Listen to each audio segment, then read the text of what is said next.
Hi everyone, it's Don and I hope you're having a fantastic day. Well, unfortunately today I have to bring you some really sad news, and it's kind of hitting a little close to home because this is probably the number one thing I do when I go on a cruise.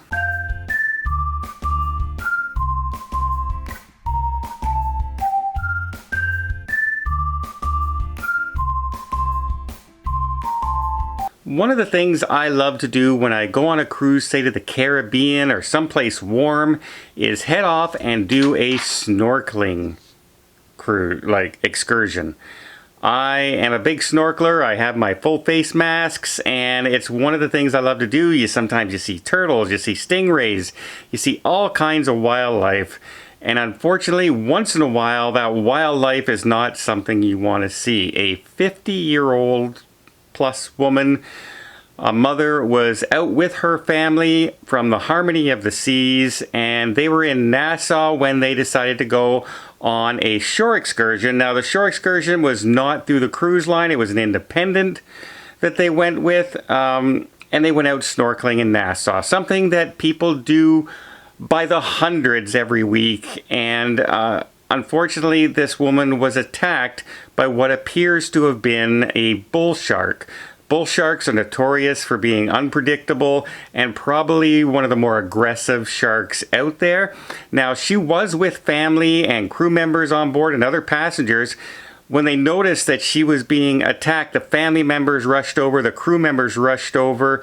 They immediately went to her aid, got her back on the boat, and rushed to the nearest dock where paramedics were there. Unfortunately, the paramedics announced that there were no vital signs at that point, and the woman did succumb to her injuries caused by the bull shark, if it was a bull shark. Royal Caribbean is providing support and anything that the family needs. Can you imagine? It's one thing to hear that somebody in your family passed away on a cruise ship for something like had a heart attack or had, conditions like that.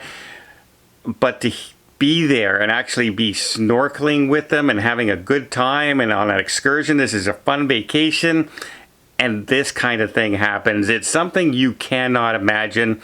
And in fact, the odds of being actually attacked by a shark in North America, including the Bahamas and that, is 1 in 4 million.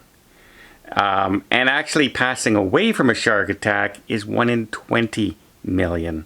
So it's such a rare occurrence, and it does hit home. Like, I love going snorkeling, but that's one of the things in my mind at all times is we're in the ocean.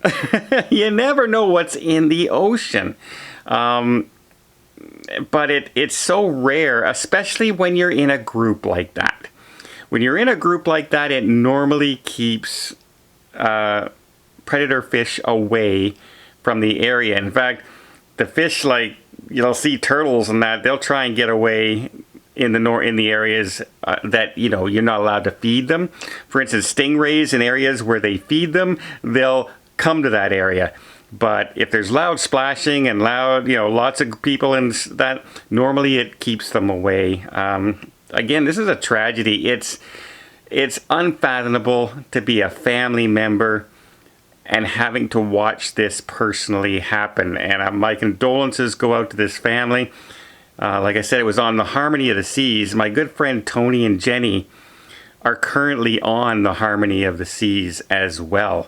And that immediately, when I saw shark attack, Harmony of the Seas, my thoughts immediately went to Tony and Jenny. But luckily for me, and I think that's not one of their favorite things to do. They're not snorkelers, so I'm pretty sure this was not them. And they did say family members on board, and I think they're okay. I can't wait to hear from Tony, but it strikes you to the core when it's something you do all the time, and the odds are so astronomical against this happening that when you hear it happen, it kind of gives you a shock to the system. It really does. It's something that you just can't prepare for. So condolences again go out to the friends, the family of the lady. I know the people around did their best, and I'm sure even the people who are running that shore excursion are feeling like the effects today, the terror and the helplessness that comes with that. And I hope they also get any support and help they need as well, because that is, including passengers who were there, that's not an easy thing to witness, no matter what. And I think a lot of people might need a lot of support this week. Sorry to bring you a bad story today, a tragic story, but I think it's something that we all need to know, right? I always tell you, no matter what you're doing out there, something can happen. You can get injured on a zip line. You can get injured on a bus ride. You can get injured, doing almost anything. But some things can be just completely out of our control. And unfortunately, this is one of those absolute situations. Well, if you appreciate the information, I'd appreciate it if you hit the button. You know the button I'm talking about. Not for the story, but for the information. And I hope you guys have a safe and a great vacation. And condolences once again to everybody involved.